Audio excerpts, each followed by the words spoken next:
आदिवासी जन आक्रोश रैली में तमाम जितने भी ग्रामीण यहाँ उपस्थित हुए हैं सभी को नमस्कार करता हूँ और सभी को जोहार करता हूँ।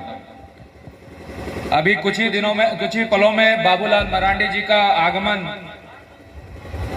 इस क्षेत्र में होने वाला है और हम लोग अभी उनसे मिलकर आगे बोरियो मैं और हमारे जिला अध्यक्ष संजीव मिश्रा जी निकलने वाले हैं, लेकिन मंच का संचालन कर रहे सुनील टुडूर जी का मैं तहे दिल से धन्यवाद आभार प्रकट करता हूं। हमारे जिला अध्यक्ष भी प्रदेश के मंत्री रविंद्र टुडू जी का, यहाँ पर उपस्थित लक्ष्मी जी का, अनीता जी का, लिलिसी हेम्ब्रम जी का, सिमोन मरांडी जी का, चुन्ना मरांडी जी का, राजेंद्र सोरेन जी का, हमारे जिला अध्यक्ष चौबे जी, हमारे महामंत्री चौबे जी का, तमाम भारतीय जनता पार्टी के कार्यकर्तागण, सभी को नमस्कार और सभी को मैं जोहार करता हूं। पथरगामा हो, बोरी जोर हो, सुंदर पहाड़ी हो, आदिवासी बाहुल्य ये प्रखंड है और यहाँ पर आदिवासी समाज के बीच में जाकर मुझे भी काम करने का अवसर मिला है।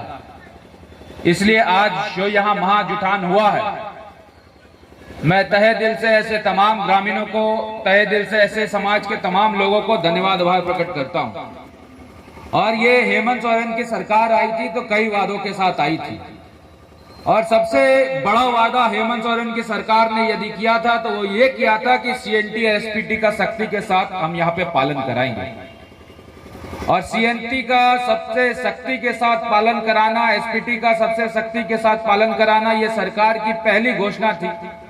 लेकिन मुझे बहुत दुख हुआ और बहुत पीड़ा हुई जब मैं पाकुड़ गया। पाकुड़ का एक गांव है जहां पर वहां के आदिवासी समाज ने जमीन अपना घेरने का प्रयास किया। आपको जानकर हैरान होगा कि बांग्लादेश से आए हुए घुसपैठिए उस आदिवासी के जमीन का घेराव करने से उनको रोक दिया गया और जब वो आदिवासी परिवार एफआईआर कराने थाने गया तो आदिवासी परिवार को एफआईआर कराने से रोका गया और ये कहा गया कि सीधा हेमंत सोरेन से आया है फरमान कि बांग्लादेशी घुसपैठियों को छूना नहीं है। यहाँ पर बांग्लादेशी घुसपैठियों का राज झारखंड में चलता है।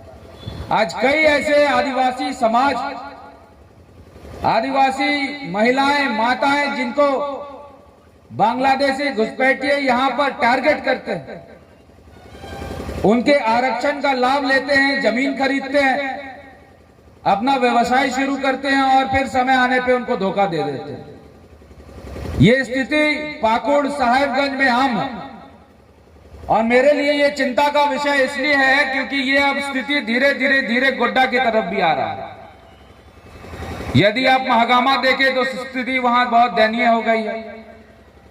यदि आप गोड्डा देखें तो यहां स्थिति धीरे धीरे बेकाबू होते जा रही है और जो सरकार ये वादे के साथ आई कि हम लोग 1932 का खतियान ले आएंगे, आज वो सरकार 1932 के लोगों को भूल गई है और अपने अगल बगल में इंटू पिंटू को रख रही है बिहार से।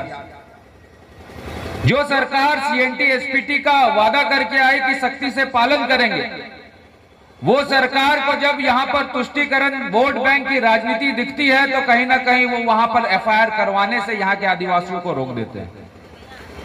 जो सरकार आदिवासी समाज के हक के लिए आई थी कि आदिवासी समाज का हक उनको मिले, आज वो सरकार सबसे ज्यादा यदि किसी जात समुदाय को ठग रही है वो आदिवासी समाज के लोगों को ठग रही है।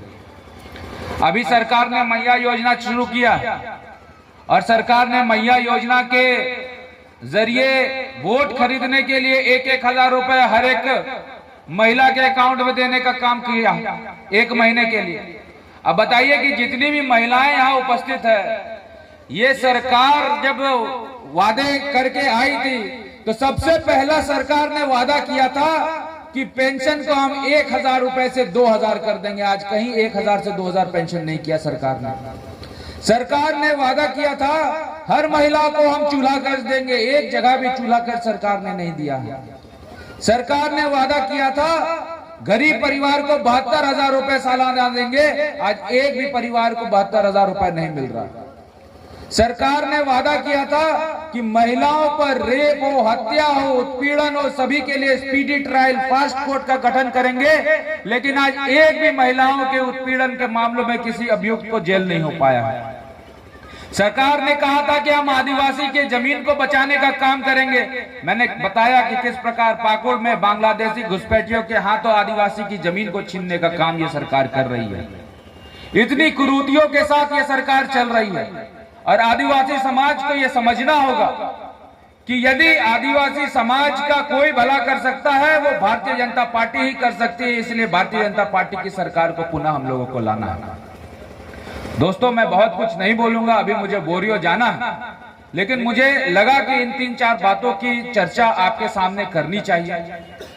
और मेरे क्षेत्र से जितने भी आदिवासी समाज के लोग यहाँ आए हैं, आप एक भी आदिवासी गांव का नाम ले लीजिए, उस गांव में अमित मंडल ने रोड देने का काम किया है, यह मैं दावे के साथ अपने आदिवासी समाज को कह सकता हूं। चाहे वो दलदली का सड़क हो, चाहे मारखंड का सड़क हो, चाहे वो गुटिया का सड़क हो, चाहे वो डुमरिया का सड़क हो, चाहे वो दिघी का सड़क हो, तमाम आदिवासी गांव, चाहे वो बखड्डा का सड़क हो, तमाम आदिवासी गांव जहां आदिवासी समाज के लोग रहते हैं, तो वहां पे अमित मंडल ने रोड देने का काम किया है।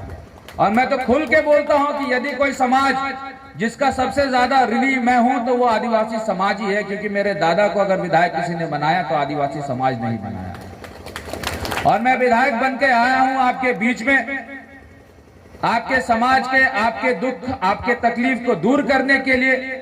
और जहां तक मेरे से बन पाएगा, गोड्डा विधानसभा में मैं आदिवासी समाज के हितों की रक्षा के लिए लगातार तत्पर तैयार रहूंगा। और सरकार अपनी बनी, भारतीय जनता पार्टी की सरकार बनी, तो मैं दावे के साथ कहता हूं कि आने वाले समय में गोड्डा जिला में सबसे ज्यादा प्राथमिकता यदि किसी समाज को मिलेगी वो आदिवासी समाज को मिलेगी। यह आह्वान मैं आपको करने आया हूं। तमाम बातों को हमारे आदरणीय प्रदेश अध्यक्ष आपके बीच में रखेंगे।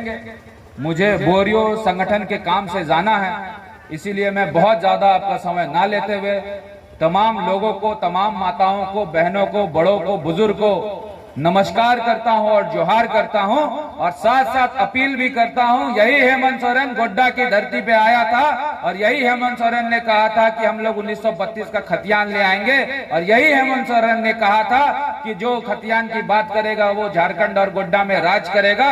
तो गोड्डा विधानसभा के लिए भी एप्लीकेबल होना चाहिए कि बिहार से आदमी आके यहाँ नहीं लड़ेगा, जो लड़ेगा यहाँ का खतियानी लड़ेगा, यहाँ का बेटा लड़ेगा, उसको विधानसभा भेजने का काम हम लोग करेंगे। आप सभी यहाँ पर उपस्थित हुए, सभी को नमस्कार, सभी को जोहार।